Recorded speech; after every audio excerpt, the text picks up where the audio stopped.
ಚಿಕ್ಕಬಳ್ಳಾಪುರ ನಗರಸಭೆ ಅಧಿಕಾರಿಗಳ ಎಡವಟ್ಟುಗಳು ಮುಂದುವರೆದಿವೆ. ಆದರೆ ಈ ಬಾರಿ ಮಾಡಿದ ಎಡವಟ್ಟಿನಿಂದ ಚಿಕ್ಕಬಳ್ಳಾಪುರ ನಗರದ 30 ವಾರ್ಡ್ಗಳ ಸದಸ್ಯರು ಆಕ್ರೋಶ ಹೊರಹಾಕುತ್ತಿದ್ದಾರೆ. ಆದರೆ ಸಮಸ್ಯೆ ಸೃಷ್ಟಿಯಾಗುತ್ತಲೇ ನಗರಸಭೆ ಆಯುಕ್ತರಾಗಿದ್ದ ಮಂಜುನಾಥ್ ಅವರು ಸೇವೆಯಿಂದ ಬಿಡುಗಡೆಯಾಗಿದ್ದಾರೆ. ಇದರಿಂದ ನಗರಸಭಾ ಸದಸ್ಯರ ಆಕ್ರೋಶ ಇನ್ನೂ ತೀವ್ರವಾಗಿದ್ದು, ಅನುಮೋದನೆ ನೀಡಿದ ಕ್ರಿಯಾ ಯೋಜನೆ ರದ್ದು ಕೋರಿ ಮನವಿಯನ್ನು ಸಲ್ಲಿಸಿದ್ದಾರೆ. ಇಷ್ಟಕ್ಕೂ ಏನು ಸಮಸ್ಯೆ ಅಂತೀರಾ? ಈ ಸ್ಟೋರಿ ನೋಡಿ.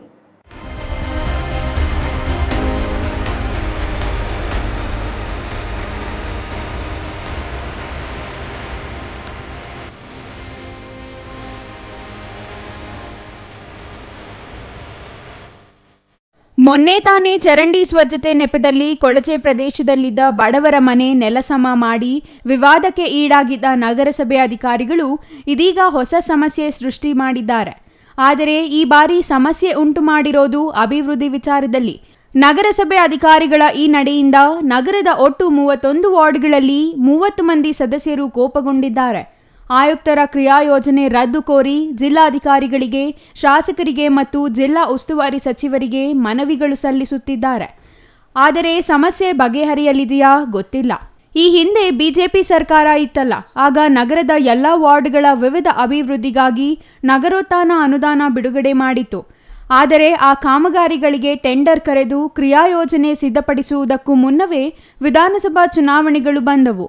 ಚುನಾವಣೆಯಲ್ಲಿ ನೂತನ ಶಾಸಕರು ಗೆದ್ದು ರಾಜ್ಯ ಸರ್ಕಾರವೂ ಬದಲಾಯಿತು. ಪರಿಣಾಮ ಈ ಹಿಂದಿನ ಸರ್ಕಾರ ಮಾಡಿದ್ದ ಆದೇಶಗಳೆಲ್ಲವೂ ರದ್ದಾಯಿತು. ಆದರೆ ನಗರೋತ್ಥಾನ ಅನುದಾನವನ್ನು ನಗರದ ಹೊರವಲಯದ ರಸ್ತೆಗಳ ಅಭಿವೃದ್ಧಿಗೆ ಬಳಸಲು ತೀರ್ಮಾನಿಸಲಾಗಿತ್ತು. ನಗರೋತ್ಥಾನ ಅನುದಾನ ರಸ್ತೆ ಅಭಿವೃದ್ಧಿಗೂ ಬಳಸಲಿಲ್ಲ, ನಗರ ಅಭಿವೃದ್ಧಿಗಳಿಗೂ ಬಳಸಲಿಲ್ಲ. ಇದರಿಂದ ಸದಸ್ಯರ ಅಸಮಾಧಾನ ಹೊಗೆಯಾಡಿತ್ತು. ಈ ಪರಿಸ್ಥಿತಿಯಲ್ಲಿಯೇ ನೂತನ ಸರ್ಕಾರ ಕಳೆದ ಜನವರಿಯಲ್ಲಿ 15ನೇ ಹಣಕಾಸು ಯೋಜನೆಯ ವಿವಿಧ ಕಾಮಗಾರಿಗಳ ಟೆಂಡರ್ ಕರೆದು ನಮೂದನೆಯೂ ಆಗಿ ವರ್ಕ್ ಆರ್ಡರ್ ನೀಡಬೇಕಿತ್ತು. ಅದೇ ಸಮಯಕ್ಕೆ ಲೋಕಸಭಾ ಚುನಾವಣೆಗಳು ಬಂದವು. ನೀತಿ ಸಂಹಿತೆ ನೆಪ ಹೇಳಿ ವರ್ಕ್ ಆರ್ಡರ್ ನೀಡಲಿಲ್ಲ. ಈಗ ನೀತಿ ಸಂಹಿತೆ ಮುಗಿದು ತಿಂಗಳೇ ಆದರೂ ಈವರೆಗೂ ವರ್ಕ್ ಆರ್ಡರ್ ನೀಡಲಿಲ್ಲ. ಇದು ಸದಸ್ಯರ ಅಸಮಾಧಾನವನ್ನು ಮತ್ತಷ್ಟು ಹೆಚ್ಚಿಸಿತು. ಇದು ಹೀಗಿರುವಾಗಲೇ ಜೂನ್ 13ರಂದು 2024-25ನೇ ಸಾಲಿನ 15ನೇ ಹಣಕಾಸು ಯೋಜನೆಯಲ್ಲಿ ಅನುದಾನ ಬಂದಿದ್ದು, ಈ ಹಣಕ್ಕೆ ಸಂಬಂಧಿಸಿ ಕಾಮಗಾರಿಗಳ ಕ್ರಿಯಾ ಯೋಜನೆ ಸಿದ್ಧಪಡಿಸುವಂತೆ ಆಯುಕ್ತರನ್ನು ಕೋರಲಾಗಿದೆ. ನಗರಸಭೆ ಆಯುಕ್ತರು ಯಾವುದೇ ಸದಸ್ಯರ ಅಭಿಪ್ರಾಯ ಪಡೆಯದೆ ಈ ಅನುದಾನವನ್ನು ಹಂಚಿಕೆ ಮಾಡಿ ಕ್ರಿಯಾ ಯೋಜನೆ ಸಿದ್ಧಪಡಿಸಿದ್ದು, ಈ ಕ್ರಿಯಾ ಯೋಜನೆಗೆ ಆಡಳಿತಾಧಿಕಾರಿಯೂ ಆಗಿರುವ ಜಿಲ್ಲಾಧಿಕಾರಿಗಳ ಅನುಮೋದನೆಯೂ ಲಭಿಸಿದೆ. ಇದು ಈಗ ಸದಸ್ಯರನ್ನು ಕೆರಳಿಸಿದೆ. 2024-25ನೇ ಸಾಲಿನ 15ನೇ ಹಣಕಾಸು ಯೋಜನೆಯಲ್ಲಿ ಒಟ್ಟು 3.27 ಕೋಟಿ ಹಣ ಮಂಜೂರಾಗಿದೆ. 2024-25ನೇ ಸಾಲಿನ 15ನೇ ಹಣಕಾಸು ಯೋಜನೆಯ ನಿರ್ಬಂಧಿತ ಅನುದಾನ 60% ಅಂದರೆ 196.26 ಲಕ್ಷ, ಅನಿರ್ಬಂಧಿತ ಅನುದಾನ 40% ಅಂದರೆ 130.80 ಲಕ್ಷ ಸೇರಿ ಒಟ್ಟು 3.27 ಕೋಟಿ ಅನುದಾನ ಬಂದಿದೆ.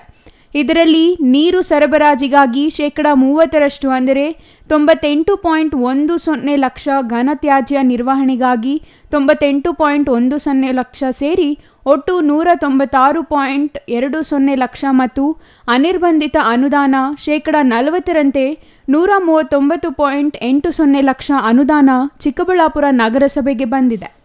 ಈ ಅನುದಾನದಲ್ಲಿ ಚಿಕ್ಕಬಳ್ಳಾಪುರ ನಗರಸಭೆ ವ್ಯಾಪ್ತಿಯಲ್ಲಿ ವಾಟರ್ ಮೀಟರ್ ಅಳವಡಿಸಲು 98.10 ಲಕ್ಷ, ಮಿನಿ ಟಿಪ್ಪರ್ ಖರೀದಿಗೆ 46.10 ಲಕ್ಷ, ರಸ್ತೆ ಗುಡಿಸುವ ವಾಹನ ಖರೀದಿಗೆ 41.05 ಲಕ್ಷ ಹಣ ನಿಗದಿ ಮಾಡಿ ಆಯುಕ್ತರು ಕ್ರಿಯಾ ಯೋಜನೆ ಸಿದ್ಧಪಡಿಸಿದ್ದಾರೆ. ಅಲ್ಲದೆ ಟ್ರ್ಯಾಕ್ಟರ್ ಖರೀದಿಗೆ 10.05 ಲಕ್ಷ ಸೇರಿ 98.10 ಲಕ್ಷ ಮೀಸಲಿಸಲಾಗಿದೆ. ಇದರ ಜೊತೆಗೆ 4ನೇ ವಾರ್ಡಿನ ಖಾಸಗಿ ಬಡಾವಣೆಗೆ ಸೇರಿದ್ದು ಎನ್ನಲಾದ ವಿವಿಧ ರಸ್ತೆಗಳ ಅಭಿವೃದ್ಧಿ ಕಾಮಗಾರಿಗೆ 1.3 ಕೋಟಿ ನೀಡಿ ಕ್ರಿಯಾ ಯೋಜನೆಯನ್ನು ಆಯುಕ್ತರು ಸಿದ್ಧಪಡಿಸಿದ್ದು, ಈ ಕ್ರಿಯಾ ಯೋಜನೆಗೆ ಸಂಬಂಧಿಸಿ ಯಾವುದೇ ಸದಸ್ಯರನ್ನು ಸಂಪರ್ಕಿಸದೆ ಮಾಡಿದ್ದಾರೆ ಎಂಬುದು ಸದಸ್ಯರ ಆರೋಪವಾಗಿದೆ. ಇಡೀ ನಗರದ ಅಭಿವೃದ್ಧಿಗಾಗಿ ಬಂದಿರುವ ಹಣದಲ್ಲಿ 4ನೇ ವಾರ್ಡ್ ಒಂದಕ್ಕೆ 1.3 ಕೋಟಿ ಅನುದಾನ ನೀಡಲಾಗಿದೆ. ಅದರಲ್ಲೂ ಈ ಅನುದಾನ ಖಾಸಗಿ ಬಡಾವಣೆಗೆ ಸೇರಿದ ರಸ್ತೆಗಳ ಅಭಿವೃದ್ಧಿ ಹೆಸರಿನಲ್ಲಿ ಕ್ರಿಯಾಯೋಜನೆ ಸಿದ್ಧಪಡಿಸಲಾಗಿದೆ ಎಂದು ಇತರೆ ನಗರಸಭಾ ಸದಸ್ಯರು ಆರೋಪಿಸಿದ್ದಾರೆ. ಇರುವ ಅನುದಾನವೆಲ್ಲ ಒಂದೇ ವಾರ್ಡ್ಗೆ ನೀಡಿದರೆ ಉಳಿದ 30 ವಾರ್ಡ್ಗಳ ಸ್ಥಿತಿ ಏನು? ಅದರಲ್ಲೂ ಖಾಸಗಿ ಬಡಾವಣೆ ರಸ್ತೆ ಅಭಿವೃದ್ಧಿಗೆ ನಗರಸಭೆಯ ಎಲ್ಲ ಅನುದಾನ ನೀಡಿ ಇಡೀ ನಗರಕ್ಕೆ ಅನ್ಯಾಯ ಮಾಡಲಾಗಿದೆ ಎಂದು ಸದಸ್ಯರು ತಮ್ಮ ಆಕ್ರೋಶ ವ್ಯಕ್ತಪಡಿಸಿ ಜಿಲ್ಲಾಧಿಕಾರಿಗಳಿಗೆ ಮನವಿ ಸಲ್ಲಿಸಿದ್ದಾರೆ. ಆದರೆ ಈಗಾಗಲೇ ಕ್ರಿಯಾಯೋಜನೆಗೆ ಆಡಳಿತಾಧಿಕಾರಿಯೂ ಆಗಿರುವ ಜಿಲ್ಲಾಧಿಕಾರಿಗಳು ಅನುಮೋದನೆ ನೀಡಿದ್ದು ಅವರು ಕ್ರಿಯಾಯೋಜನೆ ರದ್ದುಪಡಿಸಲಿದ್ದಾರಾ ಇಲ್ಲವಾ ಎಂಬ ಚರ್ಚೆಗಳು ನಡೆಯುತ್ತಿರುವ ಬೆನ್ನಲ್ಲಿಯೇ ಚಿಕ್ಕಬಳ್ಳಾಪುರ ನಗರಸಭೆ ಆಯುಕ್ತರಾಗಿದ್ದ ಮಂಜುನಾಥ್ ಅವರು ಆಯುಕ್ತ ಹುದ್ದೆಯಿಂದ ಶುಕ್ರವಾರ ಸಂಜೆಯೇ ಬಿಡುಗಡೆಯಾಗಿದ್ದಾರೆ ಎನ್ನಲಾಗಿದೆ.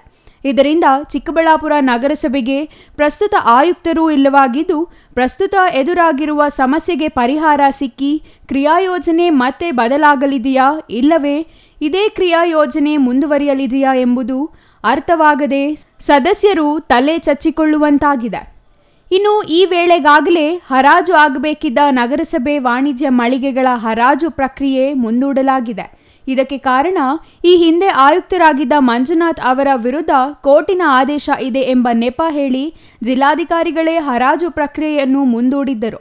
ಆದರೆ ಈಗ ಕ್ರಿಯಾಯೋಜನೆ ಸಿದ್ಧಪಡಿಸಲು ಅದೇ ಆಯುಕ್ತರಿಗೆ ಯಾವ ಅಧಿಕಾರ ಇದೆ ಎಂದು ಸದಸ್ಯರು ಪ್ರಶ್ನೆ ಮಾಡುತ್ತಿದ್ದು, ಅರ್ಹರಲ್ಲದ ಆಯುಕ್ತರು ಸಿದ್ಧಪಡಿಸಿರುವ ಕ್ರಿಯಾಯೋಜನೆ ರದ್ದುಪಡಿಸಲು ಕೋರಿ ನ್ಯಾಯಾಲಯದ ಮೆಟ್ಟಿಲು ಹತ್ತಲು ಸದಸ್ಯರು ಸಿದ್ಧತೆ ನಡೆಸುತ್ತಿರುವುದಾಗಿ ತಿಳಿದುಬಂದಿದೆ. ಚಿಕ್ಕಬಳ್ಳಾಪುರ ನಗರಸಭೆಗೆ ಈಗ 24-25ನೇ ಸಾಲಿನಲ್ಲಿ SFCನಲ್ಲಿ 118 ಲಕ್ಷ ನಮಗೆ ಅನುದಾನ ಬಂದಿದೆ. ಇದರಲ್ಲಿ ಸ್ಪಿಲ್ ಓವರ್ ಕಳೆದ್ರೆ ನಮಗೆ ಉಳಿಯೋದೇ 97 ಲಕ್ಷ ಉಳಿಯುತ್ತೆ. ಮತ್ತು ಅದರಲ್ಲಿ ನಮಗೆ PKಗಳ ಸ್ಯಾಲ್ರಿಗೆ ಎಸ್ಕ್ರೋ ಅಕೌಂಟಿಗೆ ತೆಗೆದ್ರೆ ನಮಗೆ ಉಳಿಯೋದು ತುಂಬ ಕಡಿಮೆ, 3,55,000 ಉಳಿಯುತ್ತೆ. ಹಾಗಾಗಿ ನಾವು ಯಾವುದೇ ಡೆವಲಪ್ಮೆಂಟ್ ವರ್ಕ್ನ ಇದರಲ್ಲಿ ತೊಗೊಳಕ್ಕಾಗಿಲ್ಲ. ಮುಂದುವರೆದು 24-25ನೇ ಸಾಲಿನ 15ನೇ ಹಣಕಾಸು ಯೋಜನೆಯಲ್ಲಿ ನಮಗೆ 327 ಲಕ್ಷ ಅನುದಾನ ಬಿಡುಗಡೆ ಆಗುತ್ತೆ. ಇದರಲ್ಲಿ ನಾವು ಸಮಗ್ರವಾಗಿ ಮಾಡಬೇಕು ಮತ್ತು ನಾವು ವಾಟರ್ ಟ್ಯಾಪ್ನ ಹಾಕ್ಸ್ಬೇಕು ಅನ್ನೋ ಒಂದು ಉದ್ದೇಶಕ್ಕೆ ನಮಗೆ ಆಲ್ರೆಡಿ ಲಾಸ್ಟ್ ಬಜೆಟ್ ಮೀಟಿಂಗಲ್ಲಿ ಎಲ್ಲರೂ ಟ್ಯಾಪ್ ಹಾಕ್ಸ್ಬೇಕು ಅನ್ನೋದನ್ನು ಪ್ರಸ್ತಾಪ ಮಾಡಿದ್ರಿಂದ ನಾವು ಅದನ್ನು ತೊಗೊಂಡಿದ್ವಿ. ಈಗ ನಮ್ಮ ಸದಸ್ಯರು ಅದಕ್ಕೆಲ್ಲ ಆಕ್ಷೇಪ ವ್ಯಕ್ತಪಡಿಸ್ತಿದ್ದಾರೆ. ನೋಡೋಣ ಮುಂದೆ ಏನಾಗುತ್ತೆ. Praveen, CTV news, Chikkaballapur.